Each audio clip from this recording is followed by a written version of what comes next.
Buhay po ang pinag-uusapan natin dito. 100 plus ang nawala. Mabuti sana kung nagdulas lamang na bungi, na pilay, na matay, hindi na po babalik yung mga yon. 100 plus na tao died, perished, na wala man lang kung ano-anong, walang katurya-turyang pagkamatay, natabunan sila dahil sa kapabayaan ng gobyerno. Yes. Alam nyo, walang laman yung kulungan namin sa baba. Maglalagay ako ng tao ngayong araw na ito for contempt for lying in this committee. My goodness, Mayor. Do not force us to send you to the detention facility. Unless kung may dala ka na ng mga damit, toothbrush, katwalya, pwede na. Malinis naman yung kwarto namin, may aircon din, papakainin ka namin dito, may may security guard ka pa. Mr. Chairman, alam niyo ho na yung barangay ninyo is a no-build zone, right? Because that was stated by the MGB, right? Alam niyo ho yun na no-build zone yung barangay ninyo. Is that correct?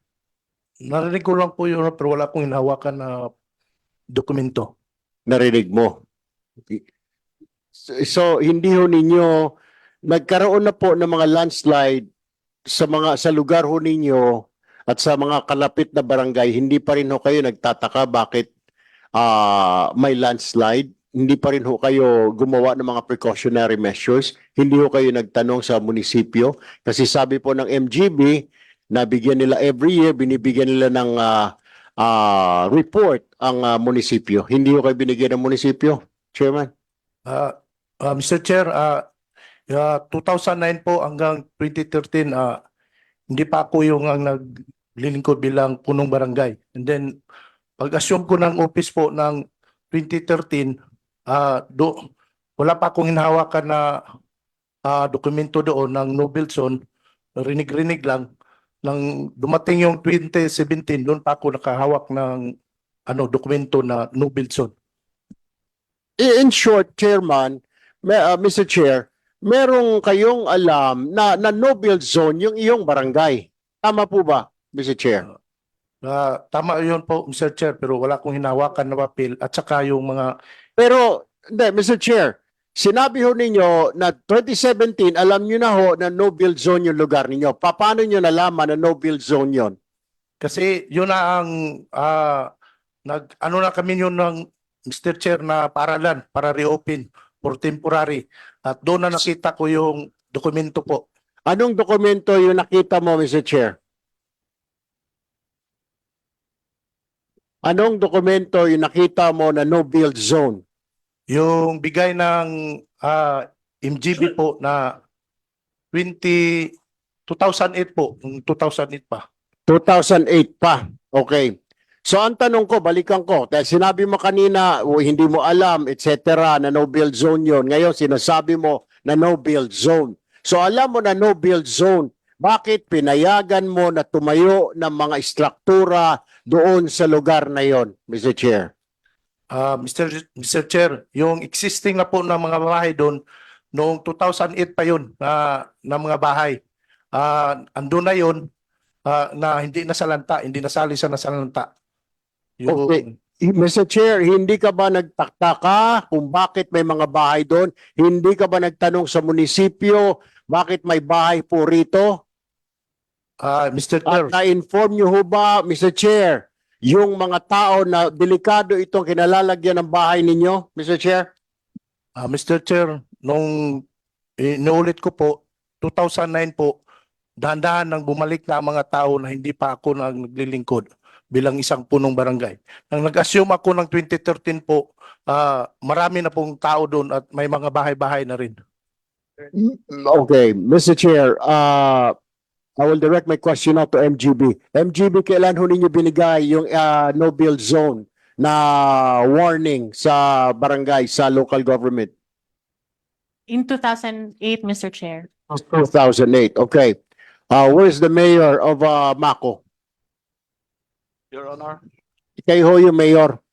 Yes. Ano ho nangyari na meron pala 2008 pa na sinasabi no build zone? Bakit to pinayaga na magpatayo ng bahay doon sa lugar na yon, Mr. Chair? Your Honor, hindi ko pinayagan. In fact, by virtue of the findings and observation, then may recommendation na kailangan i-relocate yung mga tao doon sa highly susceptible sa mass movement.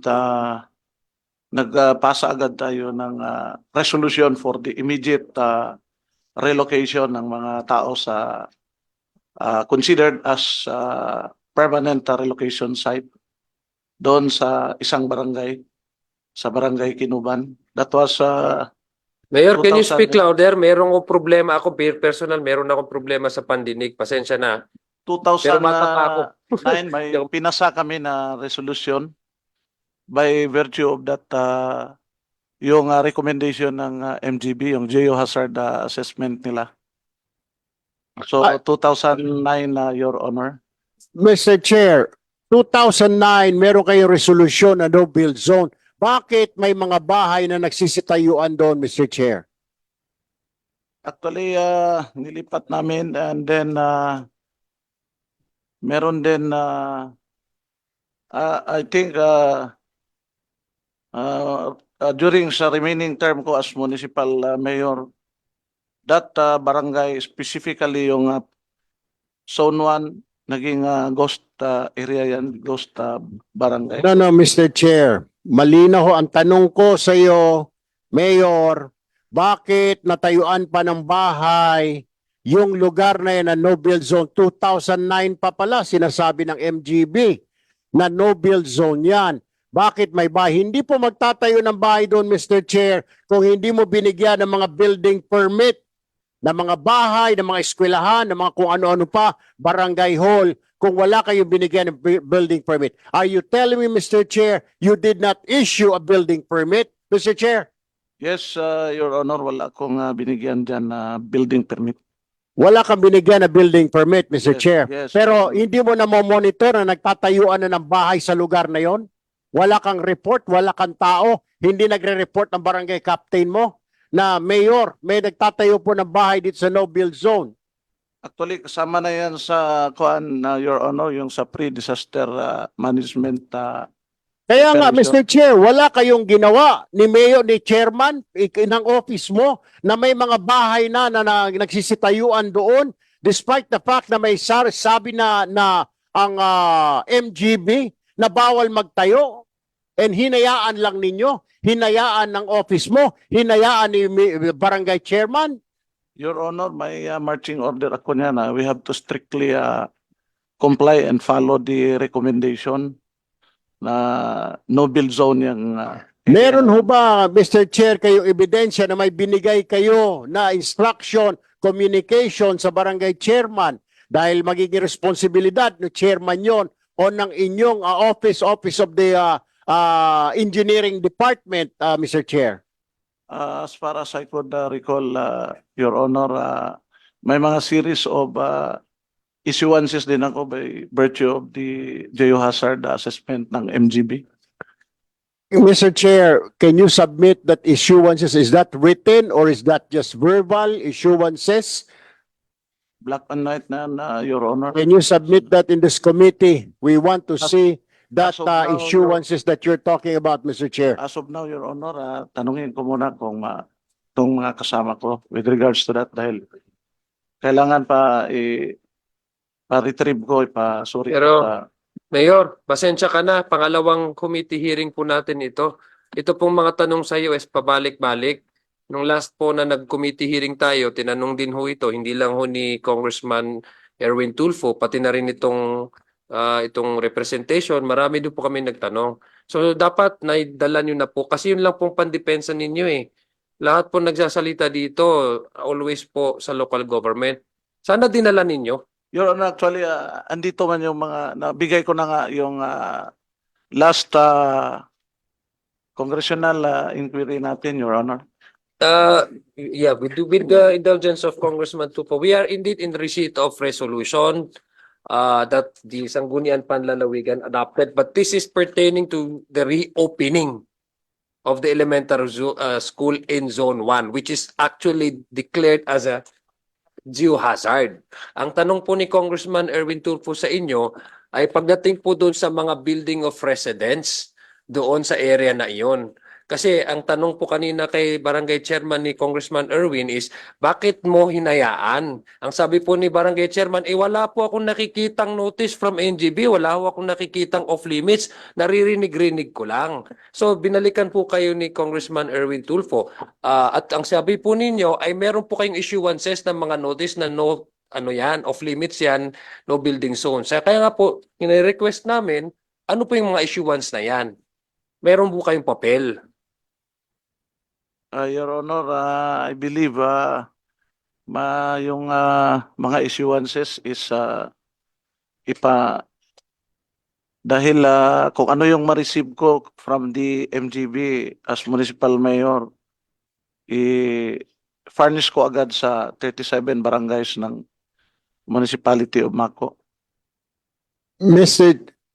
Chair, so are you telling me na binigyan mo siya si barangay captain ng Masara ng issuances na notice na no build zone? Nakatanggap siya. That's my assumption, Your Wag mo sabihin assumption. Either binigay mo o hindi mo binigay. Ano ba talaga? Binigay mo o hindi mo binigay? Binigay ko, Your Honor, sa Okay, sandali lang Mr. Chair. If you would allow me, I will ask this barangay captain. May nagsisinungaling dito eh. Yes. Alam nyo, walang laman yung kulungan namin sa baba. Maglalagay ako ng tao ngayong araw na ito for contempt for lying in this committee. Now, you tell me, barangay chairman, binigyan ka ba o hindi ng notice nitong mayor, Mr. Chair? Bago ho kayo with indulgence of Erwin Tulfo, I would like to remind our resource persons, you have taken your oath. And your testimony here could be treated as your affidavit. And those who are to be found lying can be cited in contempt. Kasi perjury po yan. So tama po yung sinabi. Just, I want to, please make sure that your recollection is correct. Otherwise, may contempt power po ang committing it. Ayaw ho natin magpadala ng tao doon sa detention. So, Barangay Captain, please respond to Congressman Tulfo. Mr. Chair, sa totoo lang po, wala pa talaga akong natanggap. Wala kang natanggap Galing po kay Mayor. na kay mayor na issuances. Yes po. So, Sigurado ka. Yes po, Your Honor. Thank you, Mr. Chair. Mayor, Mr. Chair, wala raw natanggap si barangay chairman mo ng issuances sa sinasabi mo. Mayor, noong unang hearing pa lang, hindi ka puro hindi sigurado. Ngayon, hindi pa rin sigurado. Pangalawang hearing na natin. Now you tell me, may binigay ka ba o hindi? Huwag mo sabihin nakakalimot dahil hindi ubrang kalimot. Bata ka pa naman, Mr. Chair. ang assumption ko dito, Your Honor. No, don't give me the assumption, Mr. Chair. I want a clear and concise answer because buhay po ang pinag-uusapan natin dito. 100 plus ang nawala. Mabuti sana kung nadulas lamang, nabungi, napilay, namatay, hindi na po babalik yung mga yon. 100 plus na tao died, perished, na wala man lang kung ano-anong, walang katurya-turyang pagkamatay, natabunan sila dahil sa kapabayaan ng gobyerno. Now you tell me directly, did you or did you not give a issuance an order dyan po sa barangay captain natin? Did you or did you not?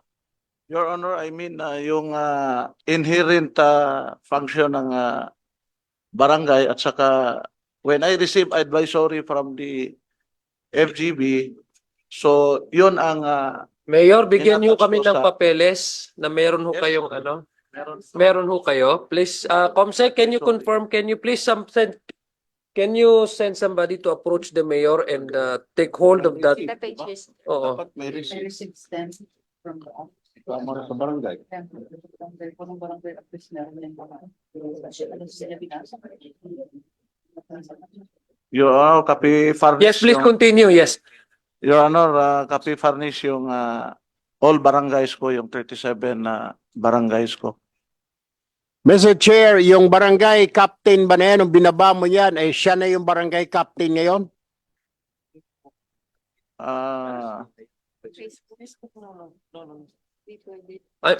We don't indulge your- Iris na yun. Mayor, wait lang po ah. Yes. Screenshot ho ito eh. Sa Facebook, mga advisory to ng OCD. Yung ano nyo. We cannot accept this, Mayor. Ang kailangan ho namin ay may receipt, acknowledgement ang barangay, signed by you, maybe in a form of a resolution, maybe. May stamp na na-receive ng barangay, hindi lang ang barangay, but the secretariat. But this is, my goodness, Mayor, this is the presentation of OCD. My God. Your Honor, Wait, asan ba dito? Are you, Yung MDRR personnel voluntary himself. Your Honor, if I may, pwede ba mabigyan ng panahon yung MDRRMO ko? Andito. No. Mayor, sorry ah. Kasi ilang oras na po tayo nag-uusap-usap dito. Narinig niyo nga po si Congressman Rufus kanina. It's a political will. Naisip po namin na kaya nagkakaroon ng ganitong klaseng landslide, trahedya na may namatay. Tama nga po yung sabi ni Congressman Erwin Tulfo. Ako, okay lang ho sa akin kung building lang ang nasira. Anyway, public funds yan. Pwede naman yan ponduhan ulit. Pero paano ponduhan yung namatay na? Kaya nga po, sabi namin, at the very least, Mayor, may negligence sa part nyo. You prove us wrong. This is your opportunity to prove us wrong. Now, I ask you if you can provide us the copy of your issuances. You gave me a presentation of NDR OCD. My goodness, Mayor. Niloloko mo ba kami, Mera? Sorry, hindi ako pero my goodness, how? Yun ang presentation ng OCD eh. Congressman Tulfo, what is your pleasure? Mr. Chair, sa tingin ko, nagsisinungaling ito si Mayor. You know, Mayor, ginagawa mo kami mga bata, ito mga mambabatas dito, pag pinagsama-sama yung aming mga kaalaman, Sir, halatang-halata nagsisinungaling ka at niloloko mo itong komite na ito. Do not force us to send you to the detention facility. Unless kung may dala ka na ng mga damit, toothbrush, katwalya, pwede na. Malinis naman yung kwarto namin, may aircon din, papakainin ka namin dito, may security guard ka pa. So you tell us, wag mong sabihin na nagbigay, this is unacceptable. Tama po sinabi ng chairman ho namin, yung sinasabi mong issuances, Facebook, nasa probinsya ho kayo, karamihan ng tao, walang mga Facebook, walang mga internet, walang mga kuryente. Paano kung hindi nagbabasa ng Facebook? Paano kung walang Facebook yung tao na yon? Tapos you rely, tapos sa kuwan pala yun, sa OCD, nanggaling hindi sa'yo. Then sasabihin mo may resolution ka. Where the hell is the resolution? Nasaan? You cannot provide a resolution, right? Kasi wala. Wag mo akong sabihan, wag mo kaming sabihan na gumawa ka ng resolution, board resolution. Dahil wala kang ginawang resolution. Sabihin mo na lang na wala po akong ginawa. Mas gusto ko pang marinig, pinabayaan ko pong magtayo ng bahay doon. Wala ka ng lusot kahit saan ka pumunta, huli ka eh. Sasabihin mo resolution? Facebook is not a resolution, for heaven's sake. Hindi resolution yan. Bisa OCD yun eh. Announcement nila yun sa Facebook nila. Paano sabihin yun na resolution mo? Dahil pag sinabi mo yun na resolution mo, idediretso na kita. Sasabihin ko sa Sergeant at Arms namin, ikulong ka na sa baba. Do not lie. Huli ka. Huli ka, Balbon, sa ginagawa mo kalukuhan. You lied. You're under oath and you lied. Mr. Chair, I leave that to you. Yes.